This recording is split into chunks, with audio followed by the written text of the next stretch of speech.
Udah, Pak, wis sholat dorong. Hei, dari mana nih bagaimana? Udah sholat belum? Iya, jadi pemirsa kembali lagi dengan Mbah Dugem ya, di channel Tukang Dugem Bermakrifat.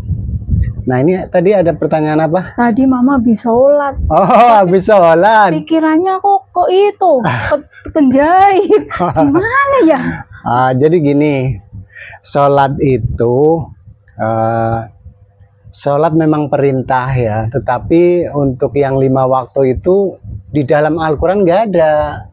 Perintah 5 waktu tuh nggak ada. Jadi perintah memang sholat, tetapi sholat itu untuk menyambungkan yang qadim dengan nur ilahiyah gitu. Itu di dalam surat Al-Maun gimana itu orang yang lalai di dalam sholatnya malah diancam neraka wel.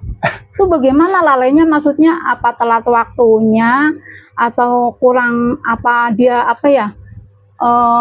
memperlambat waktunya gitu ceritanya. Jadi apa begini, nih? Sholat itu kan bertingkat-tingkat ya. Ada sholat syariat dengan gerakan, ada sholat hakikat dengan kolbu, dengan kolbu, dengan kolbu gitu. Iya, ada sholat daim, sholat yang terus menerus.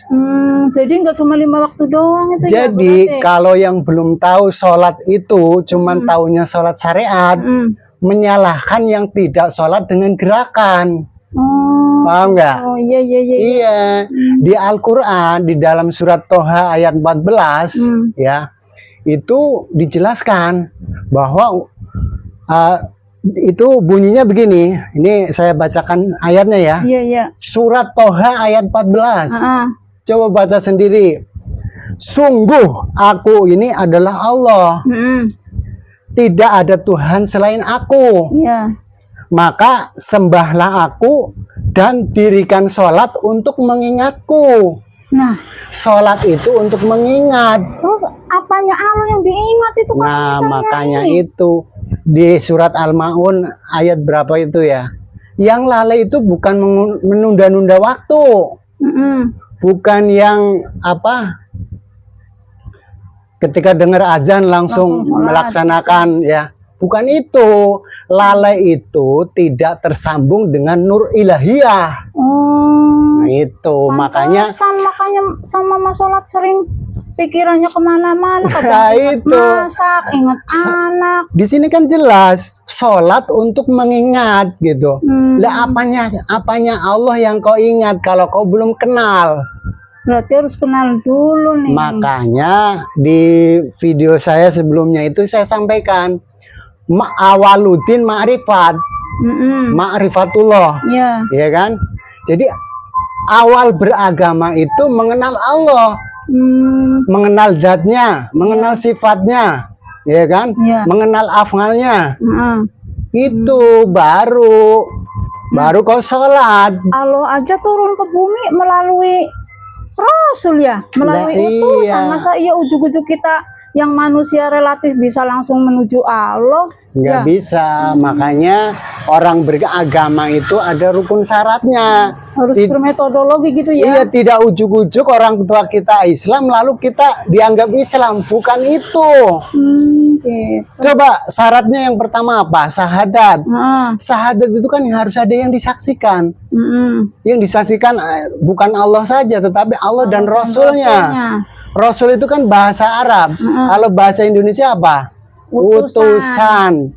Allah mengirim utusannya ke dunia ini, nurnya ya. Tapi ada pembawanya. Pembawanya waktu itu ulil amri minkum, Nabi Muhammad pada zaman itu. Di zaman sekarang bukan Nabi Muhammad lagi karena al ulama warasatul anbiya. Ulama yang diwarisi oleh Nabi. Oh, kalau sebutannya sekarang mah bisa disebut mursyid gitu ya? Nah, itu kalau dalam surat Al-Kahfi 17, waliyam mursida, walinya itu jasadnya, mursyid itu isinya nur ilahiyah itu. Itu harus ketemu itu. Syahadat itu harus ketemu itu. ya kan? Iya betul. Ulil amri minkum, Iya, di zamanmu sendiri. orang yang dikuasakan Mm. untuk memimpin hidupmu. Hmm. Gitu, bukan pemerintah ulil amri minkum yang di sini, karena ini ranahnya agama. Agama itu turun dari sisi Allah, Iya, iya. dari yang laisa kamitslihi syai'un. Allah itu laisa kamitslihi syai'un. Jadi tidak tergambar, tidak terbayang, iya kan? Terus Apa itu lantas kamu bahasa sholat katanya mengingat Allah, apanya Allah yang kau ingat? bahasa Inggrisnya apa itu? Yang Iya. tidak terdefinisi gitu ya? Ya, Tidak terdeskripsi. unlimited, undefinisi, undeskripsi. Itu yang laisa kamitslihi syai'un. Iya, iya, iya. Tapi Allah mengirimkan utusan ke dunia ini supaya apa? Manusia itu bisa berhubungan dengan Tuhan yang maha laisa kamitslihi itu. Jadi gitu. harus kita ibadah tidak melalui utusan. Nggak mungkin nyampe, Cok. Gitu ya, Cok. Iya. Orang ibadah cuma ikut-ikutan nggak bakalan nyampe. Oh, gitu. Coba aja. Oh, gitu, Cok. Iya. Nggak bakalan nyampe. Jadi ibadah itu harus ada rukun syaratnya. Contohnya Islam, rukun syaratnya kan harus syahadat sah. Iya. Syahadat cuma mengucapkan. Masa syahadat cuma mengucapkan? Kalau saya mau makan cuma ngucapin doang sehari 17 kali, bisa? Kenyang? Enggak, syahadat itu harus ada yang disaksikan. Saya menyaksikan kamu misalkan. Lah kamu ada barangnya.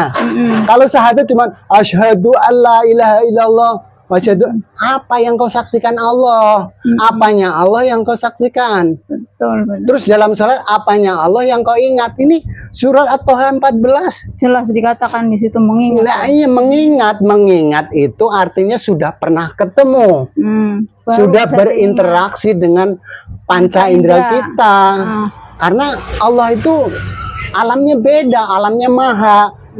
Nggak mungkin gitu. Jadi mohon maaf sebelumnya ya, kalau yang agamanya cuman ikut-ikutan, disuruh sholat sama kiai yang pakai peci, sementara kiai itu aja nggak kenal Allah, nggak bakalan nyampe. Saya jamin nggak nyampe. Sholat ikut-ikutan nggak nyampe. Makanya kamu harus ketemu metodologi dan sistem wasilah. Oke deh. Itu metodologi itu apa sih? Syarat rukun, jalan dan caranya. Nah, wasilah itu adalah sistem ketuhanan. Jalan untuk menuju Tuhan itu lewat wasilah. Nah, caranya bagaimana itu? Siapa yang menjelaskan tentang itu? Saya harus nyari kemana tuh? Nah, nyari kemana? Ya kamu harus ketemu pewaris Nabi itu, ulil amri minkum, ulama waris. Caranya masuk sekolah itu saya harus kenal kemana? Nah, itu kan harus melalui tarekat. Iya. Ya, tarekat. Di situ tarekat itu ada metodologi dan sistem wasilah. Kalau tidak melalui itu, agamamu zong. Sia-sia ya? Sia-sia kamu sholat 5 waktu buat apa? Padahal sholat itu ada tahapannya kan? Sholat syariat, dinamis yang gerak. Itu nggak nyambung kalau di dalam dadamu belum ditanamkan nur iman dan nur kitab. Itu Asy-Syura 52. Ya. Apa itu yang dinamakan itu ya, baiat ya itu ya? Nah, itu nanti saya jelaskan lebih lanjut ya. Untuk masalah baiat itu kan ada tahapan-tahapannya. Nah, tahapan pertama orang dianggap beragama di sisi Tuhan itu harus melalui metodologi dan sistem wasilah. Kalau nggak mungkin, nggak bisa. Tadi tarekatnya tarekat apa namanya? Tarekat Naksabandiyah Kholidiyah Al-Mahdiyah Nusantara. Oh, di situ satu-satunya yang waris ya? Itu. Lah, bagaimana kok tahu itu waris? Ya masuklah, nanti tahu. Kalau nggak masuk ya nggak tahu. Iya betul ya, kalau cuma omongannya doang. Cuma omongan doang. Mana bisa? Nggak bisa, makanya apa yang kau saksikan dalam syahadatmu? Tapi kok kata orang itu tarekatnya sesat itu katanya. Nah, katanya sesat. Terus makanya gitu katanya. Ya, makanya gini, mohon maaf ya. Jangan ikut-ikutan tarekat ini, katanya sesat. Katanya bid'ah. Padahal bagaimana kamu bisa mensucikan diri kalau tidak melalui Rasul, utusan, nur ilahiyah itu. Nggak mungkin menyuci baju aja kalau deterjennya nggak lebih kuat dimensinya itu nggak akan bersih. Iya, Apalagi kamu cuman ya manusia kerocok kayak gitu, bagaimana bisa? Jelas ya? Jelas. Sholat itu ada tingkatannya, bro. Oh gitu. Nggak cuman syariat doang. Kalau Oke, bro. kalau kamu mengatakan saya nggak sholat, ya kamu taunya sholat syariat doang. Tapi kamu harus pelajari ada 3 tanggapan sholat, Oh, iya, tingkatan sholat, sholat syariat, sholat hakikat, sholat daim, sholat terus menerus. Sholat terus menerus itu kamu harus kenal, tahu kronologinya. Oke? Oke, Cok. Nah gitu. Jadi tahu-tahu kamu nggak sholat sesat. Waduh, kamu taunya cuma sholat syariat doang, gak nyambung bro sholat syariat. Kalau kamu belum ditanamkan nur iman dan nur kitab. Iya. Itu suratnya ada. Ar-Rahman 33. Tidaklah sama di situ dikatakan Ar-Rahman 33 itu tidaklah satupun jin dan manusia bisa melampaui batas langit dan bumi. Langit itu akhirat, bro. Oh, gitu. Iya. Manusia tidak akan bisa masuk akhirat kalau belum ditanamkan nur ilahiyah. Surat Ar-Rahman 33. Baiat. Oke. Tiba-tiba melakukan sholat, apa itu sholatmu? Paham? Paham. Iya, jangan ikut-ikutan. Harus tahu kronologinya. Sholat itu harus tahu tata caranya, syarat rukunnya gitu kan. Iya. Iya. Ikut-ikutan sholat, kamu disuruh sholat, siapa yang nyuruh kamu? Ikut-ikutan. Oh, dari nenek moyang. Aduh. Keliru, bro. Keliru. Jadi mohon maaf ya. Ini saya sampaikan bukan untuk menggurui, tetapi inilah jalannya. Kalau Anda pengen ibadahmu diterima nyambung kepada Allah yang Maha Laisa Kamitslihi Syai'un, harus melalui utusan. Terus harus ada di dalam kolbumu nur ilahiyah. Paham? Ya kalau nggak ada nur ilahiyah nggak nyambung, nggak satu frekuensi. Contoh HP aja ya, kalau nggak ada kuotanya bisa untuk harus ada kuotanya kan. Nah, biar HP baru kayak. Itu nur ilahiyah itu ibaratnya kuota. Gitu. Nggak mungkin, bro. Kamu sholat tunggang-tungging nggak ada nur ilahiyahnya nyampe. Bullshit. Bohong besar. Makanya mohon maaf ya, kalau yang selama ini nuduh saya nggak sholat, berarti taunya cuma sholat dinamis, sholat gerakan, sholat hakikat nggak tahu, sholat daim nggak tahu, ya kan? Makanya di sini saya terangkan biar kamu tahu. Iya. Nah, mohon maaf. Maaf ya, bro ya. Ya maaf, saya maafin lah. Saya itu kan pemaaf untuk siapa aja. Kalau saya dituduh nggak sholat ya nggak apa-apa, orang kamu nggak tahu. Saya sholatnya bagaimana, taunya cuma jungkrik, nggak nyambung, bro, asli. Maaf ya, saya bukan menuduh Anda bodoh, bukan, karena ketidaktahuan Anda bahwa sholat itu ada tingkatannya, ada rukun syaratnya untuk sampai kepada Allah Subhanahu wa Ta'ala yang Maha Laisa Kamitslihi Syai'un. Oke deh. Paham? Udah paham? Udah paham ya. Kok saya ngotot banget sih? Kayaknya ada es musik itu di luar panas banget. Oh iya, kita harus minum es dulu kayaknya ini. Iya. Nah, ini kebetulan ada jus ini biar kita adem. Mohon maaf ya. Sholat itu ada tingkatannya, bro. Ada rukun syaratnya. Bukan ikut-ikutan jungkrik nggak karuan. Ya. Oke. Baik pemirsa, terima kasih. Mohon maaf bukan untuk menggurui, tetapi saya menyampaikan apa yang turun dari sisi Allah melalui Rasulnya, utusannya di zaman ini.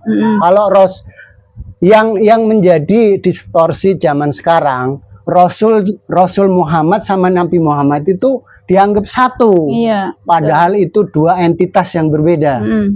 Nabi Muhammad sebagai jasadnya, Rasul Muhammad sebagai nurnya, isinya. Kamu harus paham itu. Iya. Ya. Jadi yang namanya Rasulullah Muhammad sampai saat ini tidak mati. Ada pewarisnya. Nah, kalau mati kiamat ini dunia ya. Nah, itulah anggapan orang di luar. Hanya mengetahui secara jasadnya, secara panca inderanya, tetapi kolbunya nggak tahu. Itu. Ini yang jadi masalah besar. Iya. Menganggap Rasulullah Muhammad sudah mati. Yang mati itu jasadnya. Contoh seperti presiden. Iya. Presiden Soekarno, yang mati ya Soekarnonya. Presidennya kan nggak mati, pindah. Itu udah tetap ada tiap zaman. Makanya di situ ada kalimatnya al ulama warasatul anbiya. Itu jangan ikut-ikutan jungkrak-jungkrik, nggak tahu caranya, nggak tahu apanya, ikut-ikutan sholat. Nggak nyambung, bro.